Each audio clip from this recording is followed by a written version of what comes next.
Oi, gente! No vídeo de hoje a gente vai falar sobre como é o processo de aplicação do visto. E a gente vai dividir aqui em dois momentos. O primeiro momento a gente vai explicar como que é o processo normal e no segundo momento a gente vai explicar como que foi o nosso processo, porque aconteceram algumas coisas, algumas mudanças ao longo do nosso processo que deixaram ele um pouco diferente do padrão. A gente se aplicou para dois tipos de vistos diferentes. O meu visto é o visto de estudante e o visto do Gui é um visto de trabalho. Então, vamos começar pelo visto de estudante. Se você está fora do Canadá, o processo de aplicação acontece praticamente sempre online. Tem algumas exceções, mas o normal, o padrão, é ser online. Então, o começo de tudo é no site do governo canadense. O site do governo do Canadá tem todas as informações que você precisa. E pode ser um pouco confuso, não porque não está bem escrito, e sim porque tem muita informação.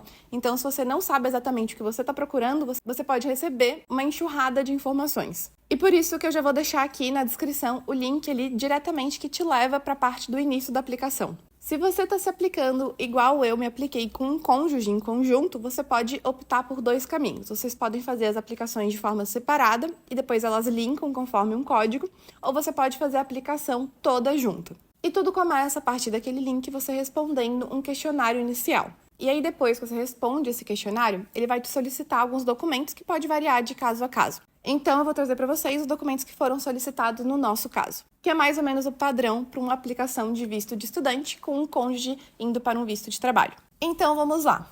Tô com a minha colinha, como sempre, porque é bastante informação.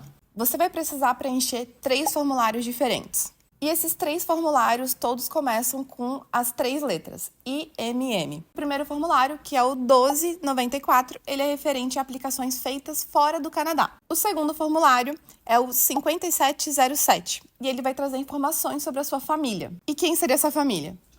Olha a Cacau aqui. Ela não conta, gente, nesse caso.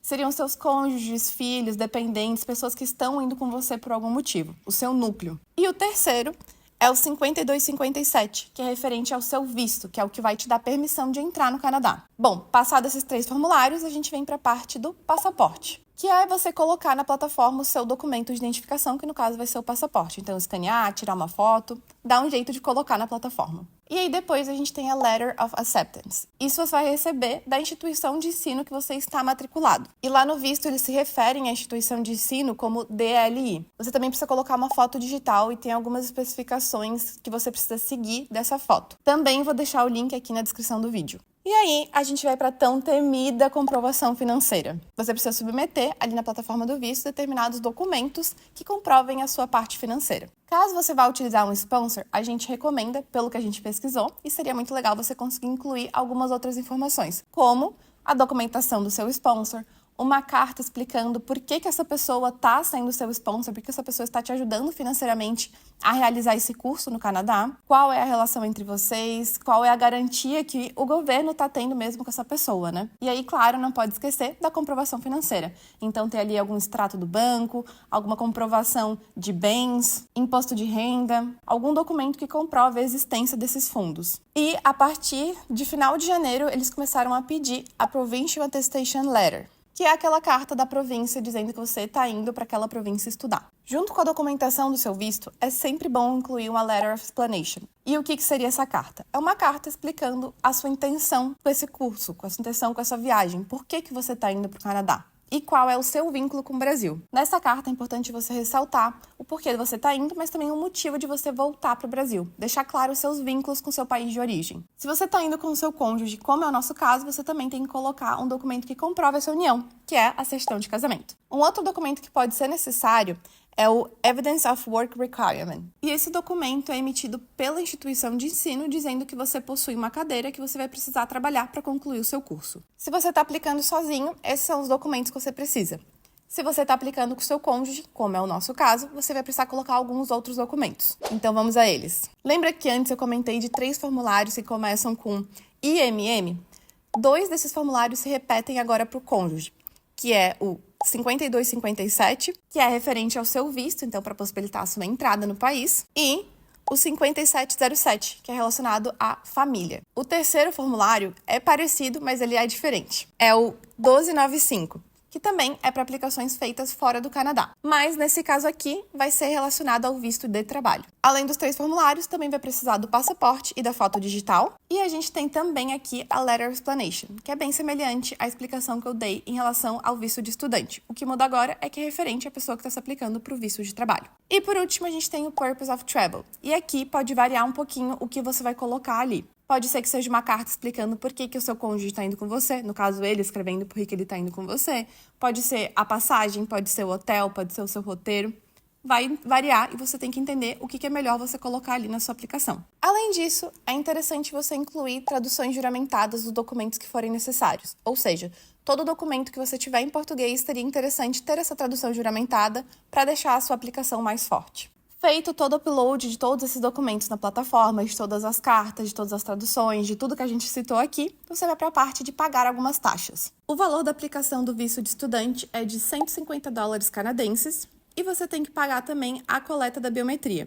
Ela custa $85 canadenses se você vai fazer uma pessoa só. E caso você se aplique em família, custa $170 pelo núcleo. No nosso caso, como a gente estava aplicando tanto para o meu visto quanto do Gui, a gente também teve que pagar valores referentes ao visto dele. E é um pouquinho mais caro. Você tem que pagar $155 canadenses referentes ao Work Permit. E você tem que pagar mais $100 referentes ao Open Work Permit Holder Fee. Então, você paga um total de $255 canadenses para a aplicação do visto de trabalho. Então, o valor total da sua aplicação pode variar se você está aplicando sozinho, em família, em perfis separados. Não consigo te dar aqui um valor específico, mas eu te passei os valores para você conseguir ter uma noção de quanto você vai gastar. Bom, depois que terminou de pagar as taxas, você vai aguardar, que aí eles vão te chamar para você coletar a sua biometria. Existem alguns lugares no Brasil que você pode fazer essa coleta de biometria, então você pode acessar no site do governo para ver qual é o lugar mais próximo para você. Coletada a biometria, você vai aguardar. Pode ser que seja necessário você realizar exame médico. Se seu visto vai ser por uma duração maior de 6 meses, eles vão pedir, independente de ser de trabalho, de estudo ou de visitante. Havendo necessidade, então, desse exame médico, eles vão solicitar para você através da plataforma e você também tem que ir em médicos credenciados pelo governo. A lista eu também vou deixar na descrição para você encontrar um médico mais próximo de você. Em relação a essa consulta médica,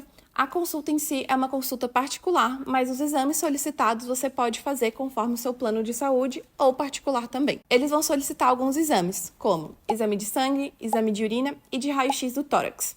Pode ser que eles sintam a necessidade de solicitar outros exames, mas esses são os pedidos padrões. E aí, depois de feito o exame médico, você vai aguardar a decisão final, que vai chegar pela plataforma. Nesse meio tempo, pode ser que eles peçam alguns outros documentos, algumas outras informações, então fica atento ali à plataforma, mas, correndo tudo bem, esse é o processo. E agora eu vou contar como foi o nosso processo do visto. E senta que lá vem história, vai ser um pouquinho longo, porque o nosso processo ele foi bem fora do normal. Então, bora lá! A gente começou nossa aplicação no dia 26 de janeiro, em perfis diferentes. Eu me apliquei para o Study Permit e o Gui se aplicou para o Spouse Open Work Permit. E já no dia 26 a gente recebeu o pedido da nossa coleta de biometria. A gente celebrou muito porque a gente não achou que fosse ser tão rápido assim da aplicação para esse primeiro pedido. E o pedido chegou nas 2 aplicações. Então, assim que chegou, a gente já entrou no site para ver onde a gente poderia fazer o mais rápido e mais perto essa coleta de biometria. Então, no dia 2, a gente foi lá em São Paulo fazer a nossa coleta de biometria. E foi muito rápido e muito simples. A gente estava com um pouco de medo, porque a gente tinha referência o visto dos Estados Unidos, que você não pode ir com bolsa, você não pode ir com mochila, você não pode levar nada além dos documentos. A gente conseguiu levar as nossas mochilas, nossas bolsas. É um lugar que, claro, você precisa ficar em silêncio e seguir algumas regras básicas ali no espaço, mas você consegue ir direto, sim, da rodoviária, como foi o nosso caso. Então, a gente foi com mochila e tudo certo. E aí, no dia 22 de fevereiro, 20 dias depois da nossa coleta de biometria, a gente recebeu o pedido de exame médico.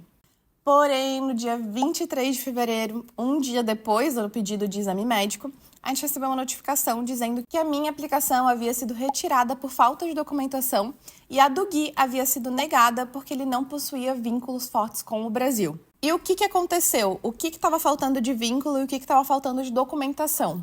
E o que aconteceu nesses nossos 2 casos? O governo canadense anunciou que a partir do dia 22 de janeiro, a Provincial Attestation Letter iria ser obrigatória para as aplicações de estudo de candidatos fora do Canadá. Porém, não estava claro quando eles anunciaram que cursos de pós-graduação também iriam precisar dessa carta. Então, a gente decidiu seguir com a aplicação, mesmo na dúvida, por isso que no dia 26 de janeiro a gente aplicou, mesmo eu não possuindo ainda essa carta emitida pela província. Mas aí a gente acabou recebendo esse retorno de que estava faltando a documentação, e a documentação em questão era justamente essa carta. E nesse caso, a aplicação ela não é recusada, ela é apenas retirada, eu recebo o dinheiro de volta e ela não interfere em novas aplicações. E no do Gui, a gente viu que, de fato, estava faltando um pouco mais de evidência desse vínculo com o Brasil. Então, a gente melhorou a nossa aplicação. E aí, a gente basicamente voltou à estaca zero da nossa aplicação. E nesse momento, a gente estava dependendo do recebimento dessa carta para poder continuar a nossa aplicação. Quer dizer, começar de novo.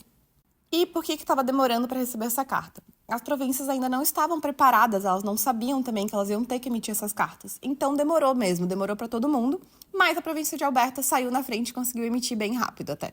E aí, a gente recebeu um e-mail da Bow Valley. Inclusive, se você ainda não viu o nosso vídeo de aplicação para o college, eu vou deixar aqui linkado para você poder assistir e entender um pouquinho mais de como foi esse processo ali dessa troca com a Bow Valley. E nesse e-mail eles perguntavam se eu tinha interesse em manter a minha aplicação, tendo em vista todas as mudanças que estavam acontecendo. E caso houvesse interesse, então, eles iriam solicitar essa carta para a província em nosso nome e nos enviar. E com isso, então, no dia 8 de março, a gente começou uma nova aplicação dos nossos vistos. E dessa vez, a gente resolveu aplicar em conjunto. Então, a nossa ideia foi deixar toda a nossa aplicação pronta, esperando apenas a attestation letter que iria chegar pra gente. E fomos também melhorando alguns aspectos da nossa aplicação. A gente decidiu escrever letter explanation para cada documentação que precisasse de alguma explicação específica. A gente também adicionou documentos de outras pessoas que eram citadas, por exemplo, como a gente usou um sponsor, a gente adicionou a documentação desse sponsor também para mostrar o nosso vínculo. A gente também foi atrás de traduções juramentadas de todas as documentações que a gente estava subindo ali que não fossem documentos de identidade, porque esses documentos eles são escritos em português, então ter essa tradução juramentada nos ajuda bastante ali a consolidar o caso. E aqui eu vou dar uma dica extra, se você está aplicando igual a gente aplicou, com o visto de cônjuge junto, é bem importante que na sua carta de explicação você traga alguns detalhes. Então é legal trazer como que foi o relacionamento de vocês, toda a trajetória de vocês como casal, a importância de um do outro, por que vocês têm que estar junto nesse momento. Mostrar a união de vocês, mostrar que essa pessoa está indo lá para te dar um apoio, ser o seu suporte emocional no momento que é difícil, porque você vai estar longe da família. Aqui é importante você não mencionar que você está indo trabalhar. Sim, é um visto de trabalho, mas a indicação aqui é para você não mencionar que você está indo trabalhar. E por que não citar o trabalho? Esse não é o foco principal, né? O foco principal é ser o apoio da pessoa que está indo estudar. Então é importante que na sua carta você reforce bastante esses pontos de conexão entre a pessoa, o aplicante principal e o cônjuge. Eu tô rindo aqui porque quando o Gui foi escrever a carta dele, ele basicamente escreveu 4 páginas com toda a nossa história. Quando eu tava lendo, eu falei, precisa de tudo isso de detalhe? E eu acho que precisa, gente, porque deu tudo certo. Então, spoiler. Vale a pena falar sobre tudo mesmo. Então, realmente, tira aí um momento para escrever essa carta. Pode botar bastante detalhe. É melhor pecar por ter mais detalhes do que você não colocar e depois ficar inconsistente.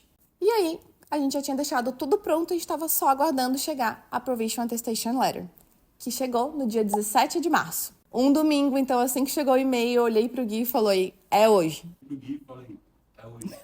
Eu não vou colocar. Eu vou deixar e vou botar essa parte rindo. Corrigindo, é hoje que a gente termina a nossa aplicação. Então, no dia 17 de março, a gente subiu esse documento que faltava e já enviou a nossa aplicação. E no mesmo dia que a gente aplicou, a gente já recebeu a confirmação e como a gente já tinha biometria, demorou mais ou menos uns 2 dias para o sistema já reconhecer a biometria que a gente tinha feito anteriormente. Comentei antes que no dia 22 eles anunciaram ali que eles iam pedir a Provision Attestation Letter. Nesse dia, eles também anunciaram que iam ter algumas mudanças no visto de trabalho do cônjuge. E com essas mudanças, os cônjuges não teriam mais direito ao visto de trabalho, a não ser de estudantes de mestrado, doutorado e alguns cursos específicos. Porém, estava bem confuso porque eles não tinham colocado uma data para valer essa mudança. E eles também não tinham deixado claro se já estava valendo ou não. Então, o que aconteceu? Muita gente acabou não seguindo com a aplicação porque não tinha certeza se estava valendo ou não, como é que ia ficar. Ninguém sabia o padrão, ninguém sabia o certo aqui, tá? Então, não julgo ninguém, tá tudo bem, mas a gente resolveu arriscar, aplicar mesmo assim. E aí, no dia 19 de março, 2 dias depois que a gente tinha enviado a nossa aplicação, eles emitiram um anúncio dizendo que essas mudanças em relação ao visto de trabalho do cônjuge iam começar a valer a partir daquela data. Então, sim, gente, por 2 dias o Gui continuou tendo direito. E aí, no dia 2 de abril, mais ou menos 2 semanas depois, eu recebi um pedido de exame médico na minha aplicação. Sim, a gente estava aplicando junto, mas ele só chegou para mim. Para o Gui ainda não tinha chegado esse pedido. Esse pedido de exame médico ele tem uma validade de 30 dias, então você precisa conseguir realizar esse exame dentro da janela. Como a gente ia ter que viajar para conseguir fazer esse exame, a gente queria conseguir fazer os dois juntos. Então, a gente resolveu esperar um pouco para ver se o pedido do Gui ia aparecer.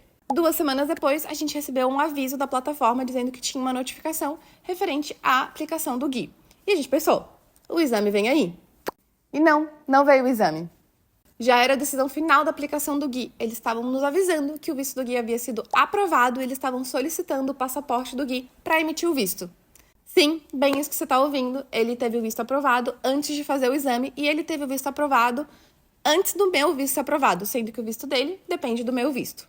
Quando a gente viu isso, a gente viu que não estava dentro do padrão, que alguma coisa podia ter acontecido, mas o que a gente ia fazer, né? No nosso lugar, a gente tem que fazer o que eles estão pedindo e não tem como muito espaço para contestar. Então, no dia seguinte, a gente já imprimiu ali todas as coisas que eles pedem e a gente já enviou o passaporte do Gui para emitir o visto dele. E aí, nisso, a gente viajou para Floripa para fazer o meu exame médico. Então, no dia 17, veio essa notícia do passaporte do Gui e no dia 19 de abril, eu já estava lá em Floripa fazendo o meu exame médico. O exame ele só entrou na plataforma na semana seguinte, no dia 26, e colocou que eu havia sido aprovada no exame médico, e aí estava aguardando a decisão final.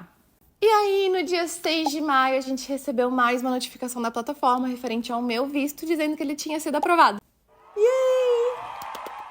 E nesse mesmo dia, a gente recebeu também o passaporte do Gui de volta, com o visto impresso já no passaporte. Tudo correndo bem, tudo certo, visto do Gui em mãos, o meu passaporte já ia ser enviado no dia seguinte, ótimo.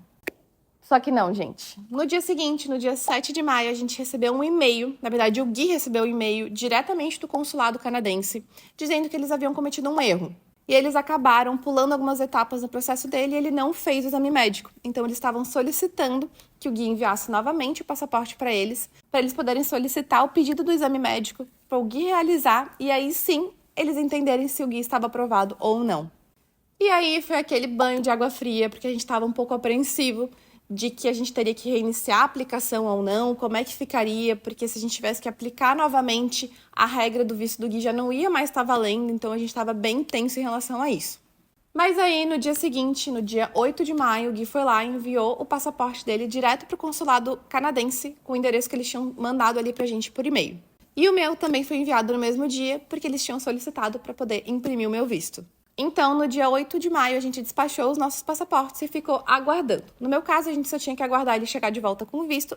E o do Gui, a gente tinha que entender como é que ia funcionar todo esse processo ali de correção do visto dele. Quase uma semana depois, no dia 14 de maio, a gente recebeu pela plataforma o pedido de exame médico do Gui.